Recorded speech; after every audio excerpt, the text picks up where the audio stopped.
Hello guys, તો મારી સવારે નીકળી ગઈ છે સુરતથી ઉજ્જૈન માટે.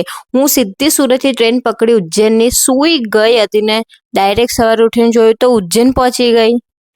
ચલો સારું છે. પછી ડાયરેક્ટ રિક્ષા પકડીને હું આવી ગઈ છું રૂમ પર. રૂમ પર ફ્રેશ થઈને હું રેડી થઈ હતી અને આ રેડી થઈને પ્લીઝ હસતા નહીં મારી પર, હું કેવી બી લાગી હોય. એમ તો સારી લાગુ છું. પછી ત્યાંથી નીકળી ગઈ મોબાઈલ જમા કરાવીને. મને એવું હતું કે ત્યાં ફોટા પાડવા મળશે પણ ફોન જ જમા કરાવી દીધો. શું કરવાની. પછી દર્શન કરીને નીકળી ગઈ છું. હવે આપણે જઈએ છીએ પેટ પૂજા કરવા. તો તમે આવશો મારી સાથે પેટ પૂજા કરવા? બાય ધ વે અહીંયાના chole kulcha oh my God બહુ ફાઇન હતા કસમથી. એ પછી હું નીકળી ગઈ છું રિક્ષા લઈને. ક્યાં જવાનું છે હવે?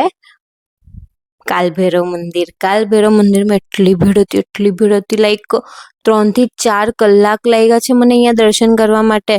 આટલી બધી ભીડ પછી ફાઇનલી મને દર્શન કરવા મળી ગયું.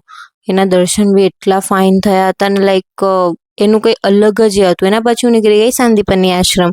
ત્યાંથી પતાવીને હું નીકળી ગઢકાલિકા માતાના દર્શન કરીને. ત્યાં એક મંદિર હતું યાદ નથી પણ ત્યાં ખબર છે કે મને ગાયો મારી ફેવરેટ છે. તો ગાય સાથે થોડું રમીને હું નીકળી ગઈ પાછી રિક્ષામાં.